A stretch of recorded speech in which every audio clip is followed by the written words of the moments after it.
डीएससीज के बारे में मैंने आपको बताया था कल काफ़ी डिटेल के अंदर। डीएससीज कौन कौन यूज़ करते हैं, सीधा मैं इन 4 पॉइंट्स के ऊपर आ रहा हूँ। एमसीए के एम्प्लॉयज़ या गवर्नमेंट के एम्प्लॉयज़, प्रोफेशनल्स यूज़ करते हैं जैसे कि सीए, सीएस, सीएमए एक्सेट्रा, और फिर authorise signatories of the company, ठीक है। कंपनी में जो डायरेक्टर हैं, एमडी हैं, उनको भी बहुत सारे फॉर्म्स कंपनी के बिहाफ पे साइन करने रहते हैं। और रिप्रेजेंटेटिव्स ऑफ द बैंक और द एफआई, या फिर चार्ज होल्डर आप इसके अंदर लिख सकते हैं कि जब हम चार्ज रजिस्टर करवाते हैं तो वहाँ पे आते हैं चार्ज होल्डर का भी साइन करवाइए। Generally these are the banks. यहीं तक किया था हमने, यहाँ से कंटिन्यू करना है। सो प्रोसीडिंग फर्दर जी, डीएसए के बारे में सारा कॉन्सेप्ट, डीएससी के बारे में, that is the digital signature certificate. Electronically किसी भी डॉक्यूमेंट को साइन करने के लिए आपको डीएससी चाहिए होता है। और जनरली आज तक क्लास 2 के डीएससी चल रहे थे, लेकिन मैंने कल बताया भी था कि अब क्लास 2 के नहीं है जी। 1 जनवरी 2020 से भारत सरकार ने कहा कि जितने भी फॉर्म्स हैं उनको क्लास 3 के डीएससी से किया जाएगा। हाउएवर उन्होंने कहा कि जी जिसके पुराने क्लास 2 पढ़े हैं, लेट से मैंने दिसंबर में ये अप्लाई करवाए थे फॉर 2 इयर्स, तो वो कहते हैं कि जब तक वो एक्सपायर नहीं हो जाते तब तक आप वो यूज कर सकते हो।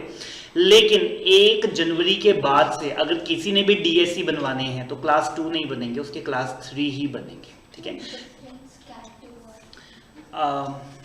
क्लास 2 पहले जो थे वो सिर्फ और सिर्फ ये 3 गवर्नमेंट अथॉरिटीज यूज कर रही थी। कौन कौन सी मैं आपको बता देता हूँ। एमसीए की वेबसाइट पे इनकम टैक्स और जीएसटी, अगर इनकी कोई भी फाइलिंग है तो वो क्लास 2 डीएससी से हो जाती थी। क्लास 3 और भी 2-3 जगह यूज हो जाता था, जैसे गवर्नमेंट टेंडर्स अगर आपने भरने हैं तो वहां पर इलेक्ट्रॉनिकली फाइल करते हुए क्लास 3 का डीएससी चाहिए हुआ करता था।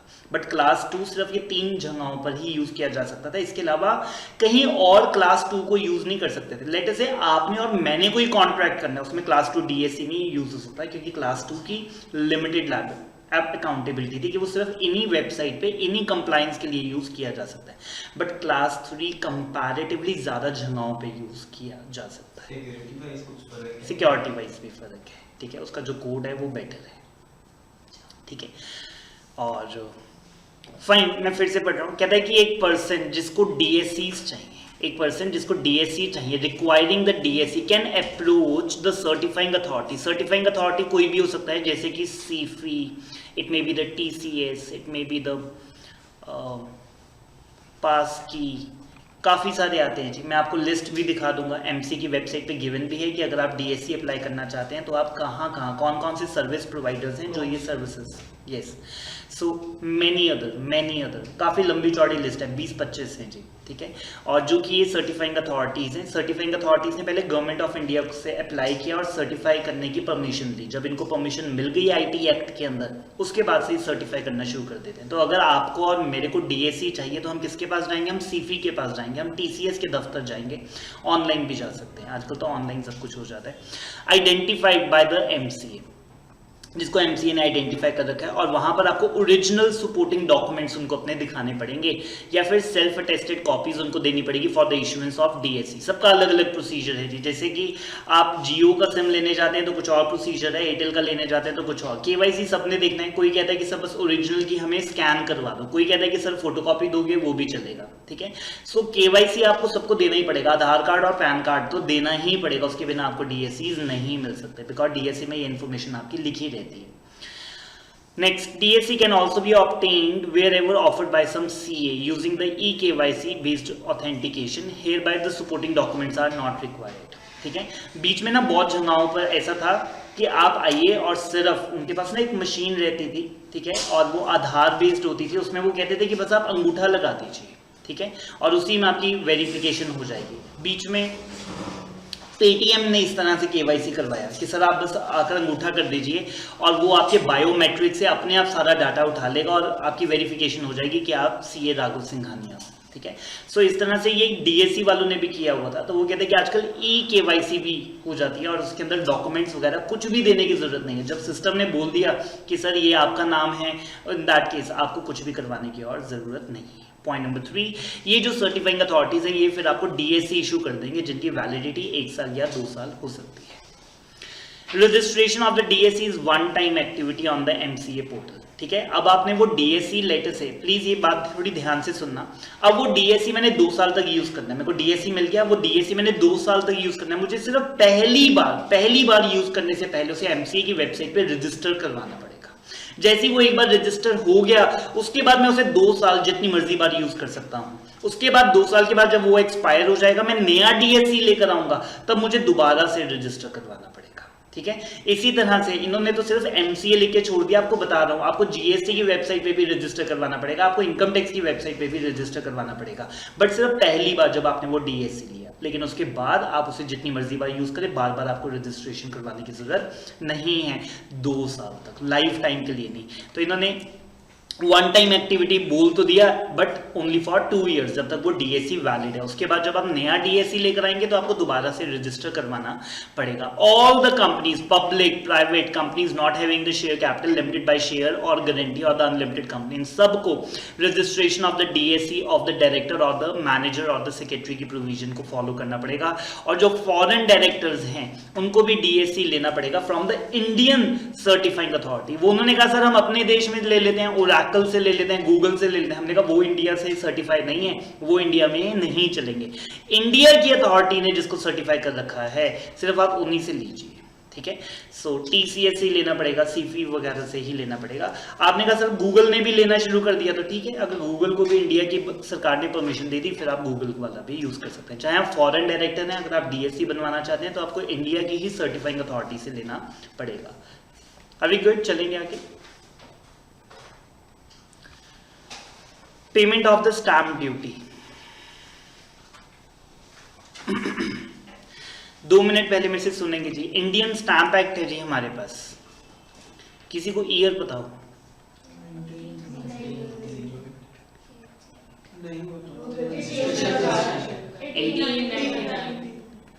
1899।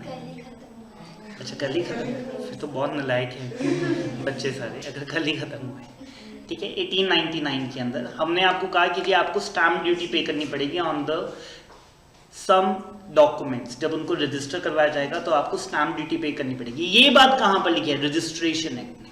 रजिस्ट्रेशन एक्ट ने कहा कि अगर आप ये डॉक्यूमेंट को रजिस्टर करवाना चाहते हैं तो पहले स्टैम्प ड्यूटी जमा करवानी पड़ेगी as per the stamp act. तो स्टैम्प एक्ट में जाकर हमने पढ़ा कि जी कितनी स्टैम्प ड्यूटी इसके ऊपर जमा करवानी पड़ेगी। और स्टैम्प एक्ट ने बहुत सारी पावर्स जो हैं वो सेंट्रल गवर्नमेंट को दे रखी है, और बहुत सारे डॉक्यूमेंट्स के ऊपर जो पावर है वो स्टेट गवर्नमेंट को दे रखी है। तो इसीलिए जब मैंने आपको बताया था कि अगर आप रजिस्ट्री करवाते हैं, अपनी प्रॉपर्टी रजिस्टर करवाते हैं, ट्रांसफर करवाते हैं, तो उसके ऊपर आपको स्टैम्प ड्यूटी पे करनी पड़ती है। और वो स्टैम्प ड्यूटी किसको पे की जाती है? स्टेट गवर्नमेंट को। इसीलिए वो वेरी करती है। पंजाब में कुछ और है, महाराष्ट्र में कुछ और है, गोवा में कुछ और है, और हिमाचल में कुछ और है। Same is here. यहाँ पर एओए और एमओए की जो स्टैम्प ड्यूटी है वो वेरी करेगी जी, क्योंकि वो स्टेट टू स्टेट अलग है। मेरी बात ध्यान से सुनिएगा। लेट से मेरे पास अगर एक क्लाइंट आता है और वो ये बात पूछता है कि सर एक कंपनी बनानी है, कुल जमा खर्चा बताओ। मैंने कहा मेरी फीस 10,000 है, ठीक है। वो कहता है सर आपकी फीस तो ठीक है, मेरे को कुल जमा खर्चा बताओ, सरकारी फीस वगैरह सब कुछ मिला के बताओ, तभी मैं सोचूंगा कि मैंने कंपनी इनकॉर्पोरेट करनी है कि नहीं करनी है। तो मैंने उससे पहले ऑथराइज कैपिटल पूछी, फिर मैं उससे जरूर पूछूंगा कि सर हेड ऑफिस कहाँ पर होगा, रजिस्टर्ड ऑफिस कहाँ पर होगा। अगर रजिस्टर्ड ऑफिस पंजाब का है तो पंजाब में स्टैम्प ड्यूटी अलग है। अगर आपका हेड ऑफिस या आपका रजिस्टर्ड ऑफिस दिल्ली का है तो दिल्ली में स्टैम्प ड्यूटी अलग है, ठीक है। सो हमें फिर दिल्ली में रजिस्ट्रेशन करवानी पड़ेगी। Are we getting it? और उस हिसाब से फिर मैं आपको बताऊंगा। अब हमने कहा कि सर दिल्ली में अगर कंपनी इनकॉर्पोरेट करनी है तो लुधियाना में बैठे बैठे हो सकती है। The answer is a big yes, ठीक है, क्योंकि आजकल जो स्टैम्प ड्यूटी है वो ऑनलाइन ही पे हो जाती है, एमसी की वेबसाइट पे ही पे हो जाती है। एमसी ने कहा कि स्टैम्प ड्यूटी का खर्चा भी आप हमें दे दीजिए, आगे जिस भी गवर्नमेंट को पास ऑन करना है हम उसे पास ऑन कर देंगे और वहां से आपको अप्रूवल आ जाएगी। आपको किसी और वेबसाइट पे जाने की जरूरत नहीं है, वहीं पे आप कर दीजिए। लेकिन हमने कहा कि सर 3 स्टेट्स ऐसी हैं जिनके अंदर ऑनलाइन फैसिलिटी नहीं है, वहां पर तो आपको जाकर ऑफलाइन ही जमा करवानी पड़ेगी, वहां पर ऑनलाइन से बात नहीं बनेगी। रीड करते, the stamp duty is a state subject, highlight करेंगे जी। Stamp duty is a state subject. It is payable on the memorandum and the articles of association. In some states, the duty is also payable on the authorized share capital. जितनी आपकी authorized capital है, mentioned in the memorandum of association. States have authorise the MCA, मैंने आपको बताया था कि कहीं और जाने की जरूरत नहीं है, आजकल आप एमसीए को ही पे कर देते हैं stamp duty on their behalf, और वो ही उनको आगे रेमिट कर देती है, मतलब ट्रांसफर कर देती है। 1 April 2010 को the companies are compulsorily are required to make the payment electronically for the stamp duty for all the state जिन्होंने स्टेट को ऑथराइज, सेंट्रल को ऑथराइज किया है कि वो उनके बिहाफ पे कर सकते हैं। लेकिन अगर हमने कहा कि सर हमारी तो स्टेट कोई और है और उसने सेंट्रल को ऑथराइज नहीं किया है, तो इन दैट केस जैसे आप पहले जमा करवाते हैं आउटसाइड द एमसीए पोर्टल, उनकी ऑनलाइन जमा नहीं होगी। नहीं, मैंने ऐसे ही रैंडमली बोला कि लेटेस्ट से 1-2 स्टेट से ऐसी हो सकती है जिन्होंने अभी तक सेंट्रल को ऑथराइज नहीं किया और उन्होंने कहा कि जी आप हमारे बिहाफ पे कलेक्ट नहीं कर सकते। सर, हाँ जी, stamp duty is payable on memorandum and articles of association, इसका क्या मतलब हुआ? मेमोरेंडम को जब आप रजिस्टर करवाते हैं, कंपनी को जब रजिस्टर करवाएंगे तो उसका मेमोरेंडम और आर्टिकल्स भी आपको आरओसी के पास जमा करवाने पड़ते हैं, उनकी रजिस्ट्रेशन के ऊपर स्टैम्प ड्यूटी लगती है, ठीक है, वो फ्लैट होती है, ठीक है। ऑथराइज शेयर कैपिटल वाली ओवर एंड अबव होती है, वो तो वैल्यू बेस्ड होगी ऑब्वियस, ठीक है, बट मेमोरेंडम और आर्टिकल्स की फ्लैट स्टैम्प। हर कंपनी की सेम चाहे वो लिस्टेड है वो बिल्कुल। लिस्ट। हाँ, उसमें कैटेगरीज हो सकती है कि प्राइवेट लिमिटेड के लिए शायद उन्होंने 2000 रखी और पब्लिक लिमिटेड के लिए स्टैम्प ड्यूटी 3000 रखी, but again it is a state matter, ठीक है, विच विल वेरी, तो वो पेपर में नहीं आ सकता बिकॉज जो आपका पेपर होता है वो ऑल इंडिया लेवल पे होता है और आप सारी स्टेट्स के नहीं याद रख सकते, तो जब भी कोई स्टेट वाला क्वेश्चन होता है वो पेपर में आने के चांसेस कम है। चले आगे, STP that is the state through process. State through process हम उसको बोलते हैं जिसमें ना सब कुछ ऑटोमेटिक हो, A to Z। आजकल ना ब्रोकरेज और स्टॉक एक्सचेंज में हम बोलते हैं STP चलता है, मतलब मैं इधर से येस बोलता हूँ, जैसे ही मैं इधर अपने सिस्टम से डालता हूँ कि मुझे रिलायंस के शेयर 2000 पे खरीदने, तो वो सारी जगह अपने आप ब्रोकर के सिस्टम में जाता है, अपने आप स्टॉक एक्सचेंज पे चला जाता है और फिर वहाँ पे ऑटोमेटिक मैच हो जाता है, फिर जहाँ जहाँ एंट्री होनी चाहिए एंट्री हो जाती है, फिर डीमैट में हो जाती है, पैसे डेबिट हो जाते हैं और शेयर क्रेडिट हो जाते हैं, सब कुछ ऑटोमेटिक होता है। इसको हम बोलते हैं STP, स्टेट थ्रू प्रोसेस, जिसके अंदर A से लेकर Z तक सारा काम ऑटोमेट हमने कर दिया, उसको हम बोलते हैं STP।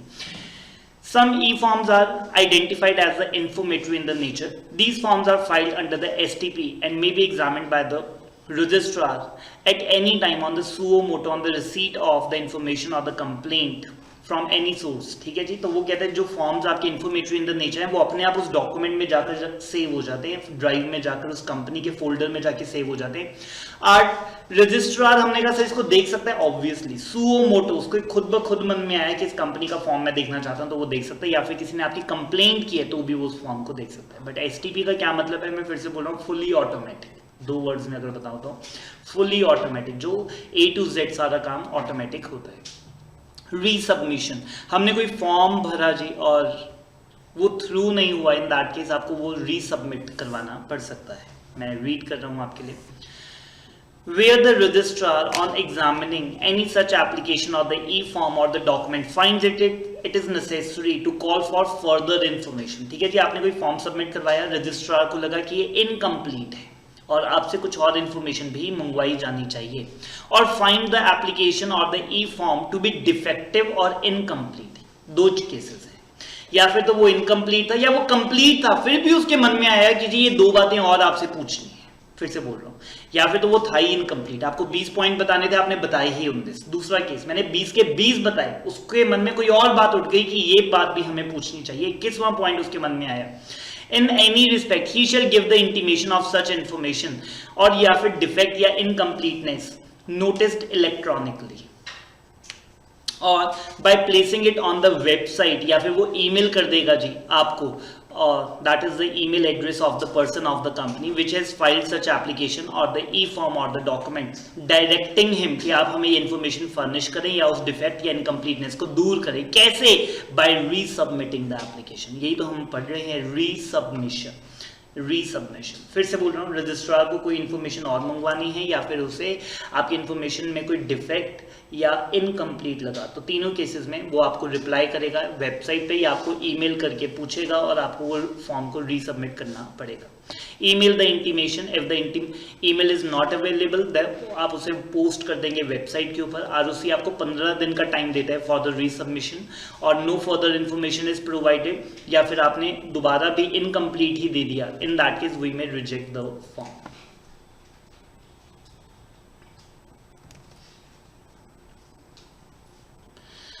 रिफंड, ये वाला पैराग्राफ होमवर्क में है जी, this paragraph is in the homework. अगले उस पे आ रहे हैं, कुछ रह गया ऊपर?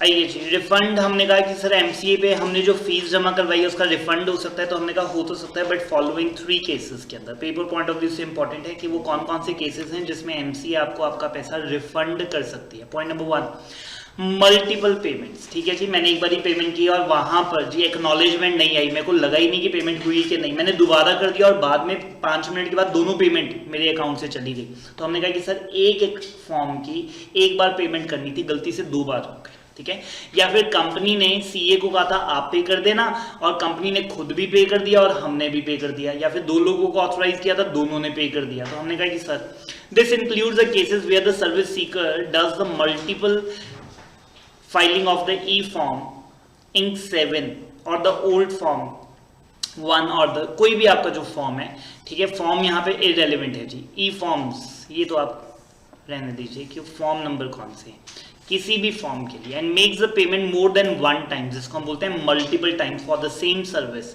इन दैट केस तो हमने कहा कि जी refund shall not be allowed in respect of the approved e form. जौन सा फॉर्म ई फॉर्म आपका अप्रूव हो गया उसकी पेमेंट हम रख लेंगे, और उसके बाद जितने भी आपके एक्सेस वाले हैं उन सब की हम रख देंगे। मतलब आप कहेंगे दोनों की वापस कर दो, दोनों की नहीं वापस होगी, एक तो उसमें से अप्रूव हो गया उसकी हम फीस रख लेंगे, और जो एक्सेसिव है उसको हम वापस कर देंगे।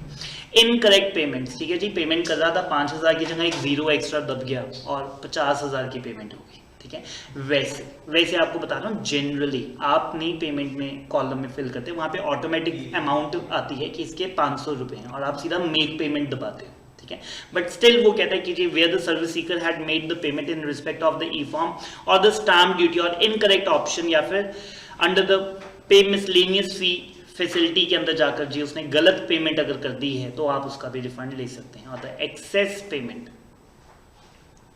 सॉरी मैंने पहले एक्सेस बता दिया है ना आपको, जिसके अंदर आपने ज्यादा कर दी। इनकरेक्ट पेमेंट में करनी किसी और फॉर्म की थी और जाकर कर किसी और की थी। मैं दोबारा से इनकरेक्ट पेमेंट आपको पढ़ा देता हूं। This includes the cases where the service seeker has made the payment in respect of the e-form or the stamp duty through the incorrect option। मेरे को स्टैम्प ड्यूटी जमा करवानी थी, लेटर से किसी और स्टेट की कहीं और करवा दी, किसी और फॉर्म की पेमेंट करनी थी, कल किसी और फॉर्म की कर दी, और आपके पास ऑप्शन आती है पे मिसलेनियस फी फैसिलिटी की, तो वहां पर जाकर जी मैंने कोई गलत फॉर्म की अगर पे कर दी तो उसका रिफंड हो जाएगा और ओरिजिनल फीस मेरे को दोबारा से पे करनी पड़ेगी। Excess payment, this includes the cases where any excess fee has been paid by the service seeker due to the incorrect data entered. तो हमने कहा कि जी कोई बात नहीं, इन दैट केस आपकी पेमेंट वापस हो जाएगी। No refund is permitted of the stamp duty, very important जी, स्टैम्प ड्यूटी का रिफंड नहीं होगा। सेंट्रल गवर्नमेंट कहती है कि जी ये हमारे लिए बड़ा मुश्किल है, क्योंकि आपने जब मेरे को बोला कि जी आप दिल्ली गवर्नमेंट को 50,000 रुपए दे दो, और हमने दिल्ली गवर्नमेंट को आपसे 50,000 लिया और जाकर दे दिए। अब आप बोलते सर उनको 50 नहीं देने थे, उनको तो 40 ही देने थे, अब 10 वापस लो। तो अब सेंट्रल गवर्नमेंट कहती है अब मैं दिल्ली गवर्नमेंट से 10,000 वापस लेकर आऊं, हमसे ये काम नहीं होगा, आप उनको डायरेक्ट अप्रोच करो। फिर से बोल रहा हूं, जो एमसीए की फीस है, आरओसी की फाइलिंग फीस है, उसका रिफंड बहुत जल्दी आ जाता है। मैं एक्सपीरियंस से आपको ये बात बता रहा हूं। लेकिन जब कभी भी आप स्टैंप ड्यूटी जमा करवाते हैं और आप कहेंगे सर उसका रिफंड आ जाए, उसका रिफंड तो सालों साल लग जाते हैं।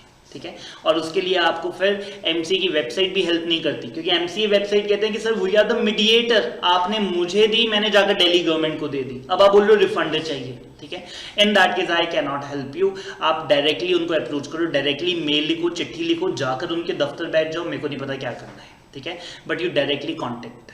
जो ऊपर वाली रिफंड है उसके लिए भी मेल लिखनी पड़ती है, वो ऑटोमेटिकली वो नहीं अप्लाई करना पड़ता है, रिफंड का फॉर्म है प्रॉपर। ठीक है, वो आपको फिलअप करना पड़ता है, और एक्नॉलेजमेंट चलान साथ में अटैच करना पड़ता है कि इसका मेरे को चाहिए, या फिर 2 बार पेमेंट कर दी तो दोनों चलान ऐड करने पड़ते हैं। फॉर्म का SRN नंबर भी देना पड़ता है, मतलब प्रॉपर डिटेल्स आप आपसे पूछते हैं, घर बैठे बैठे नहीं आए। इसका पूरा ई फॉर्म है। ये कितने डेज में आता है? वेरी करता है जी, कई बार तो 10-15 दिन में भी आता है और मैंने खुद देखे 18-18 महीने भी लग जाते हैं।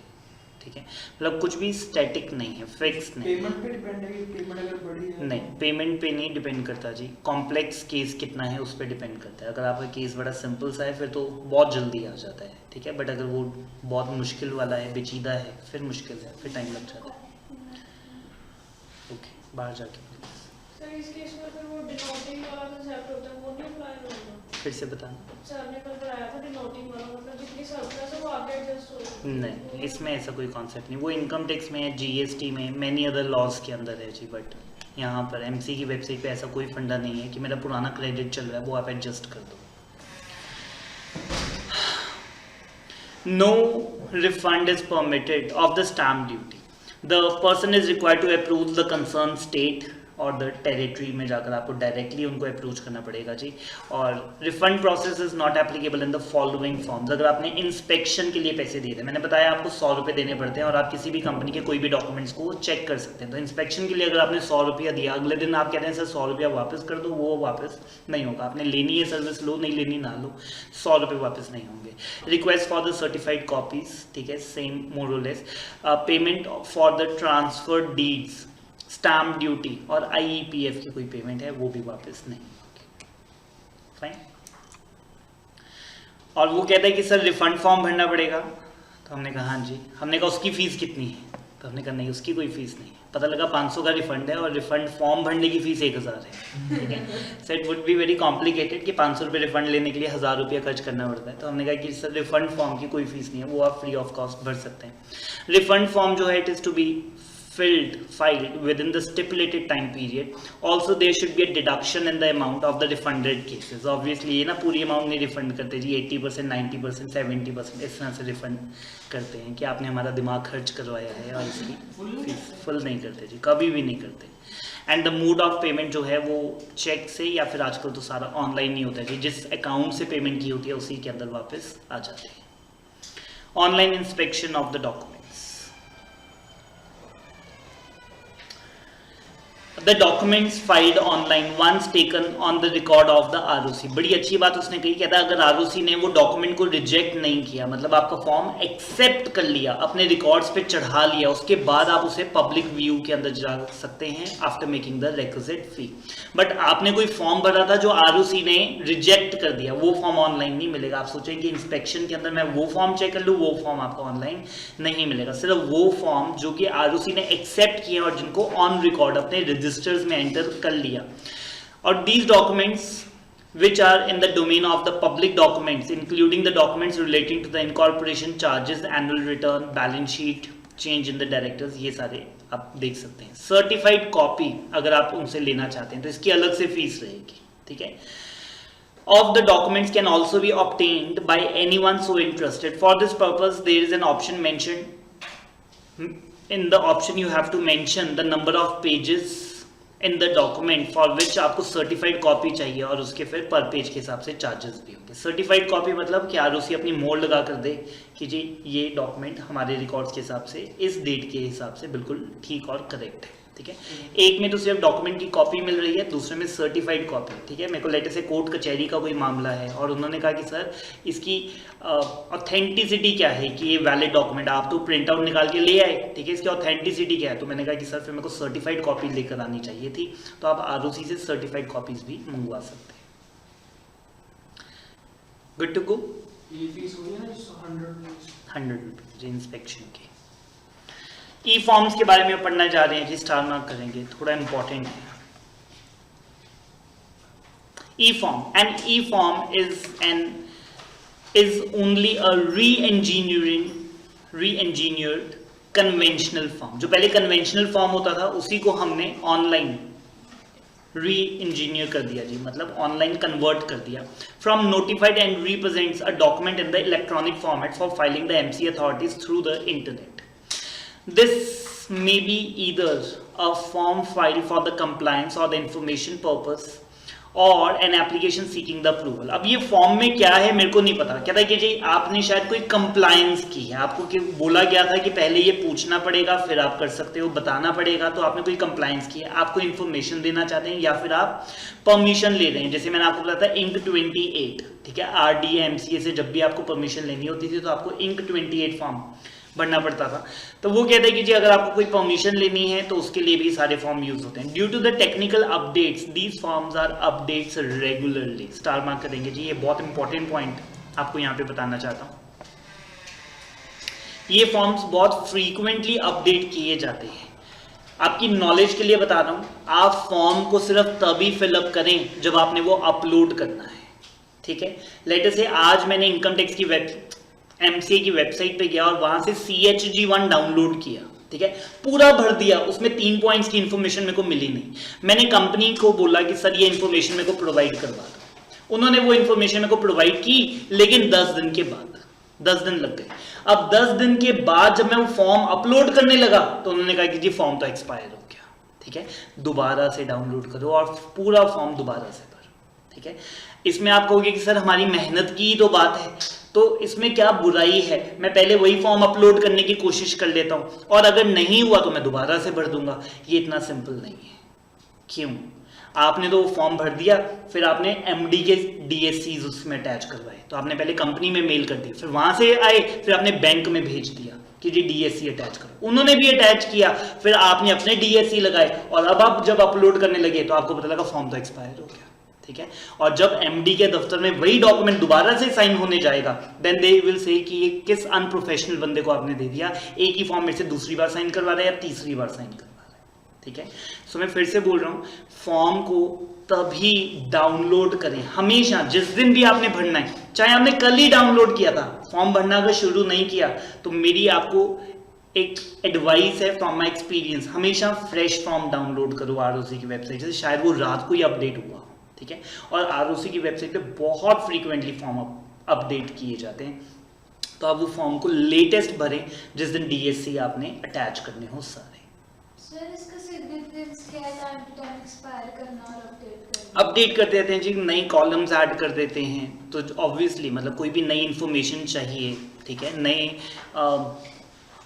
चेकिंग के रूल्स लगा देते हैं, ठीक है, बेटरमेंट करते रहते हैं जी। तो फिर जब बेटरमेंट कर देते हैं तो वो कहते हैं लेटेस्ट ही भरना, आपसे पुराना फॉर्म एक्सेप्ट नहीं होगा। ऑनलाइन व्यू कर सकते हो फॉर्म्स को? नहीं, फॉर्म पढ़े हैं जी, जिप फाइल होती है, PDF फाइल होती है, डाउनलोड करके आप खोल के देख लो, ऑनलाइन नहीं व्यू कर पाओगे। Even though the user interface में नॉट चेंज, वो कहता है कि ऊपर से दिखने में बिल्कुल सेम लग रहे होंगे, ठीक है, बट अंदर के अंदर बैकग्राउंड पे अब आप कहेंगे कि सर कल और आज का फॉर्म कंपेयर कर रहा हूँ, सारे कॉलम सब कुछ सेम है, A to Z सब कुछ सेम है, ठीक है, तो बैकड्रॉप पे शायद कोई उन्होंने फॉर्मूला लगाया था, कोई टेस्ट चेक लगाया था और वो शायद चेंज किया, ठीक है। सो वो कहते हैं कि जी user always use the latest e form, तो वो कहता है आप हमेशा लेटेस्ट डाउनलोड कीजिए। Company secretary under the e-filing system are required to be familiar with the computer, internet, MCA 21 के पोर्टल से PDF फाइल और DSCs वगैरह आपको अच्छे से यूज़ करने आने चाहिए, ये आपकी लाइफ में बड़ा आपकी ज़िंदगी को आसान बनाएंगे।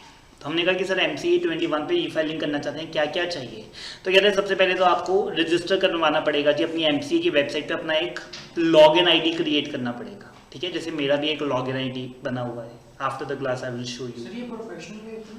किसी का भी बन सकता है, ठीक है, डायरेक्टर्स भी तो बनाते हैं, ठीक है, anyone can make and obtain the DIN number और DSC, ठीक है। DIN नंबर डायरेक्टर्स के लिए ज़रूरी है, ऑब्वियसली मेरे पास DIN नंबर नहीं है, मेरे पास DIN नंबर नहीं है, ठीक है, बट मेरे पास DSC है और मेरा लॉगिन ID बना हुआ है और मैं सारे फॉर्म्स भर देता हूँ।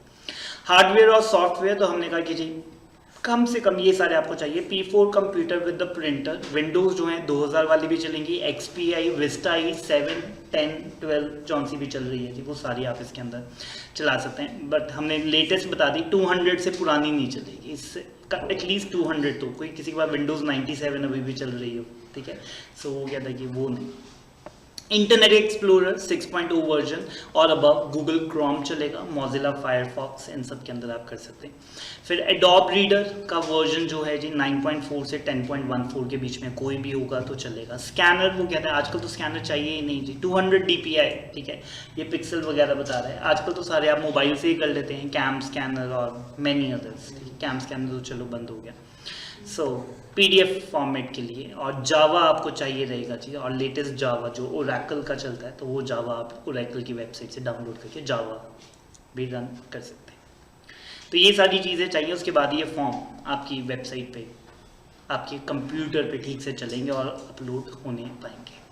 इंपॉर्टेंट टर्म सबसे पहले जी प्रीफिल दिखाऊंगा जी आपको आज की क्लास में। जो फॉर्म है उसके अंदर कंपनी का नाम, पता है, address, contact details, year of incorporation, ये भरने के ऑप्शन ही नहीं है। वो कहते हैं बस आप सिन नंबर भरो और आगे प्रीफिल का बटन दबाया है, प्रीफिल का बटन दबाओ, but it will not work offline, ठीक है। उसके लिए आपके इंटरनेट कनेक्टिविटी होनी चाहिए। फॉर्म अपने आप MC की वेबसाइट पे जाएगा, उस सेन से वो सारी डिटेल्स कॉलम्स के अंदर फिलअप कर देगा। आपने कहा सर मेरा इंटरनेट नहीं चल रहा, मैं हाथ से भर लूँ, आप हाथ से नहीं भर सकते जी, ये कॉलम्स के अंदर टाइपिंग अलाउड ही नहीं है, लॉक लगा रहता है, ठीक है। सबसे पहली ऑप्शन प्रीफिल की है, जो कि फॉर्म को भरते हुए automatically the requisite data system से उठा लेता है without repeatedly entering the same. आपको बार बार नहीं करना पड़ता, आप सिन नंबर कंपनी का भरते हैं और उसका नाम, पता है, एड्रेस ऑटोमेटिकली फिल कर दिया जाता है। लॉक क्यों हो जाता है? लॉक किया हुआ है जी, ठीक है, उन्होंने ये कॉलम को लॉक किया हुआ है कि आप इसको मॉडिफाई नहीं कर सकते, ठीक है। अगेन मिसमैच आएगा, क्या फायदा, आप सिन नंबर डालो और सारा हम ही फिल कर देंगे, हमारे पास ये इन्फॉर्मेशन तो है ही है। अटैचमेंट, तो हम आपसे बहुत सारी अटैचमेंट्स ऐड करने को आपको कहते हैं, तो वो कहता है attachment refer to the document which is sent as an enclosure, जिसको साथ में भेजा जाता है with the e-form by the means of attached file. The objective of the attachment is to provide the details relevant for the e-form। e-form के लिए कुछ हम आपसे एक्स्ट्रा इन्फॉर्मेशन भी मंगवाते हैं, जैसे कि ADT 1 में मैंने आपको कहा कि रिटन कंसेंट चाहिए जी ऑडिटर की, कि वो आपकी कंपनी में काम भी करना चाहता है कि नहीं, उसकी सर्टिफिकेट चाहिए कि जी वो इनएलिजिबल तो नहीं है, और फिर रेजोल्यूशन चाहिए, ऑर्डिनरी रेजोल्यूशन, उसकी भी कॉपी चेयरमैन ने साइन की हो कि हमने भी रेजोल्यूशन पास कर दिया और इसको अपॉइंट कर दिया। तो ये सारी चीज़ें अटैचमेंट में आपको स्कैन करके अटैच करनी पड़ेगी। स्कैन करके जब आप मोबाइल से भी स्कैन करते हैं तो वो आपसे पूछता है कौन सा फॉर्मेट चाहिए, JPEG चाहिए, JPG चाहिए, PDF चाहिए या वर्ड फाइल चाहिए, तो आपने हमेशा किस पे करना है, PDF, कि मुझे PDF चाहिए क्योंकि मैंने ये अटैचमेंट भेजनी है, और MC की वेबसाइट पे जितनी भी फाइल्स हैं अटैचमेंट में वो सारी PDF फॉर्मेट के अंदर ही एक्सेप्ट की जा सकती हैं। कहता है कुछ अटैचमेंट्स ऑप्शनल होती हैं और कुछ मैंडेटरी होती हैं, ठीक है, और ये फॉर्म में लिखा रहता है कि अटैचमेंट के अंदर उन्होंने बताया होता है कि जी कंसेंट लेटर चाहिए। अगर आप वो कंसेंट लेटर अटैच नहीं करोगे, फॉर्म इनकम्प्लीट दिखाता रहेगा, आपका फॉर्म एक्सेप्ट ही नहीं करेगा, ठीक है, आपकी नॉलेज के लिए बता रहा हूँ। हमने कहा सर MC की वेबसाइट इतनी स्मार्ट है कि मैं खाली फॉर्म, खाली पेज PDF के अंदर कन्वर्ट कर दूं और उसको अटैच करके भेज दूं, तब भी वो मना कर देगा। तो MC की वेबसाइट तो नहीं पकड़ पाएगी, वो तो कहेगी कि जी जितनी 6 अटैचमेंट्स आपको लगाने को बोली थी आपने 6 की 6 अटैचमेंट लगा दी, but I don't know the content. ये तो जब ROC के पास जाएगा, ROC फॉर्म चेक करेगा, तब वो कहेगा कि जी फॉर्म इज रिजेक्टेड बिकॉज जो अटैचमेंट थी वो आपने नहीं भेजी। कंप्यूटर ये बात नहीं पता लगा पाएगा कि आपने अटैचमेंट करेक्ट की या नहीं की। आपने उसके अंदर इलेक्ट्रिसिटी बिल लगाकर भेज दिया, आपने मेरे नोट्स अटैच करके भेज दिए, ठीक है, कि कुछ तो भेजे, तो ऐसे नहीं होगा जी। My MCA portal do not accept the big attachments. आजकल जो लिमिट चल रही है वो 5 MB की चल रही है। फॉर्म के साथ जो अटैचमेंट है जी वो 5 MB है, पहले 2.5 MB हुआ करती थी। इतना मुश्किल होती थी, कंपनी की बैलेंस शीट और P&L अकाउंट दोनों मिलाकर 18, 20, 25 पेज होते थे। फिर उनको जब स्कैन करते थे फाइल बनती थी 18 MB की, उसको कंप्रेस करते रहते थे जी हम बार बार ताकि 2.5 MB की हो जाए, ठीक है। और इतनी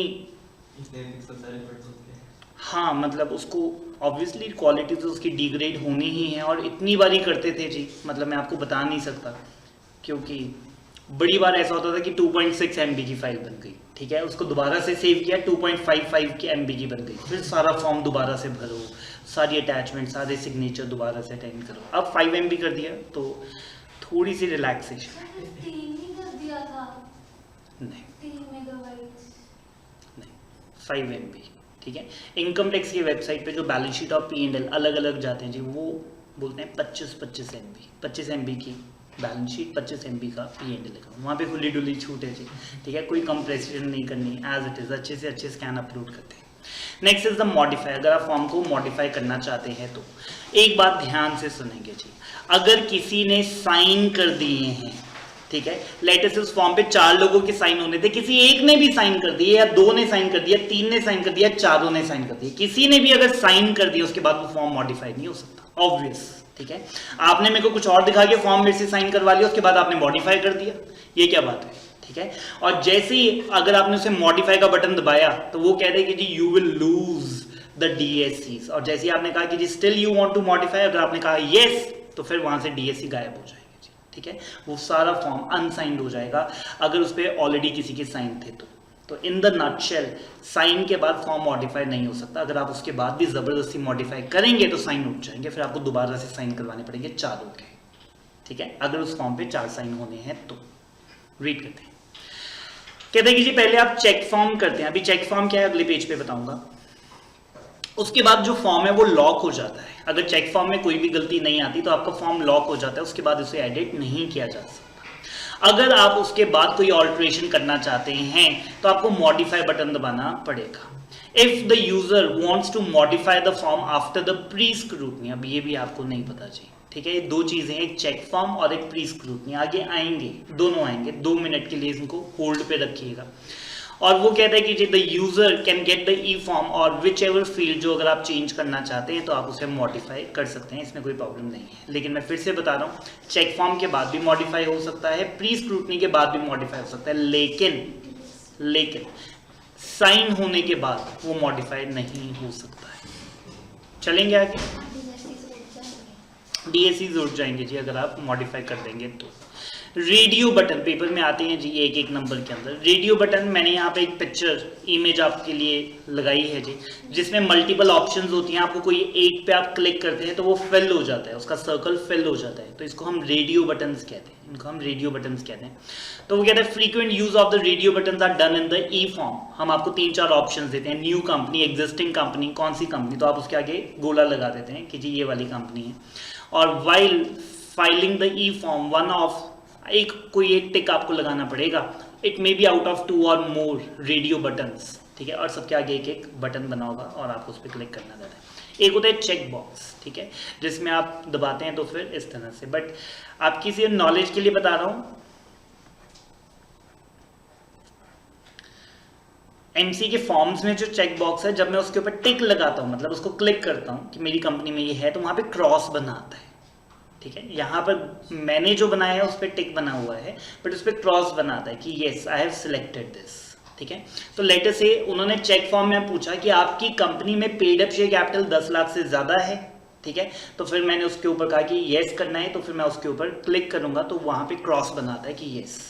फिर उन्होंने पूछा आपने डिपॉजिट्स लिए हैं कि नहीं लिए हैं, ठीक है, अगर मैंने लिए हैं तो मेरे को उस पर भी टिक लगाना पड़ेगा, ठीक है। सो वो कहते हैं चेक बॉक्स के अंदर वो कहता है कि जी 2 या 3 बॉक्सेस होते हैं और आपको किसी एक में से टिक लगाना पड़ता है, और लेकिन आपकी वेबसाइट के ऊपर, मतलब फॉर्म्स के ऊपर जो फॉर्म्स आते हैं उसके अंदर टिक नहीं बनाता, उसके ऊपर क्रॉस बनाता है, one and the same thing. Next is the drop down box. ये आपने देखा होगा जी, ड्रॉप डाउन बॉक्स इस तरह का रहता है, जैसे स्टेट सिलेक्ट करनी होती है तो ड्रॉप डाउन के अंदर सारी स्टेट्स के नाम आ जाते हैं और आप अपनी स्टेट को सिलेक्ट कर लेते हैं। Drop down box is a box where in at the end एक एरो बना रहता है, एरो इज प्रोवाइडेड, और उस एरो पे क्लिक करके आप सारी ऑप्शंस देख सकते हैं।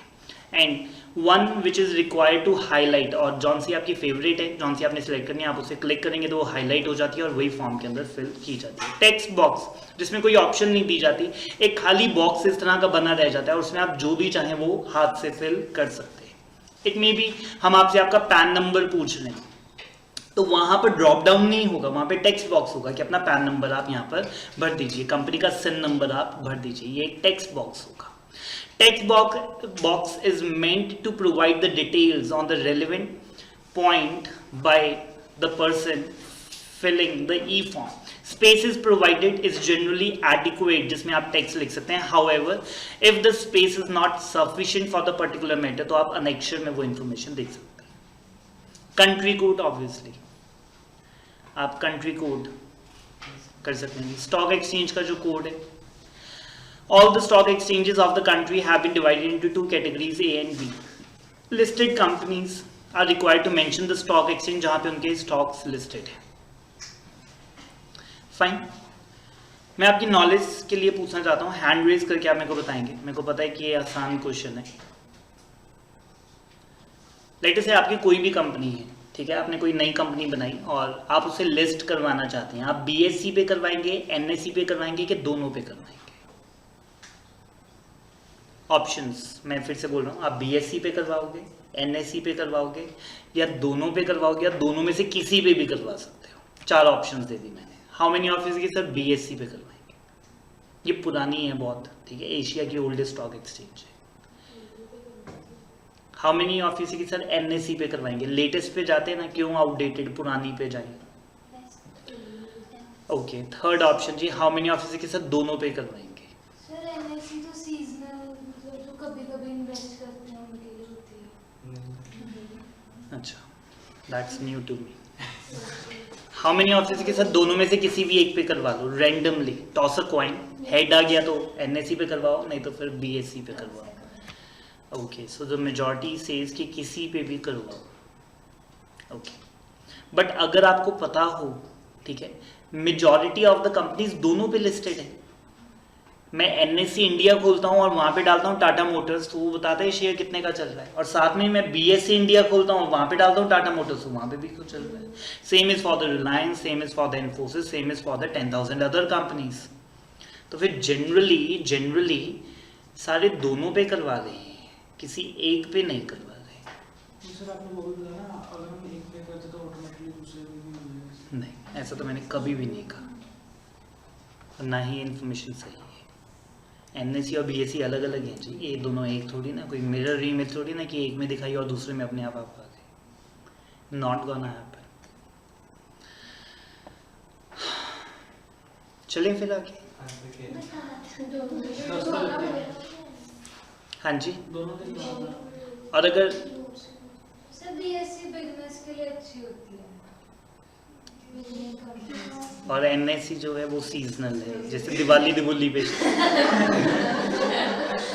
कहाँ से लाते हो ऐसी बात? नहीं, ये पढ़ाया था फाइनेंशियल क्लास में। Okay, please go to them today.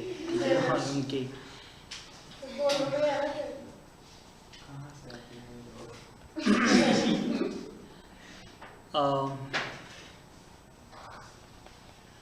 Optional है जी, ऐसा कुछ मैंडेट नहीं है, ऐसा कुछ मैंडेट नहीं है कि आपको दोनों पे करवाना ही करवाना है, आप दोनों में से किसी एक पे करवा सकते हैं, ठीक है। 2 तरह के बाजार बने हुए हैं जी, ठीक है, जहाँ पे शेयर खरीदे बेचे जाते हैं, और आप चाहते हैं कि जिस बाजार में आपका शेयर खरीदा बेचा जाए, ठीक है, सो आप वहाँ पर अपने आप को लिस्ट करवाएं, ठीक है।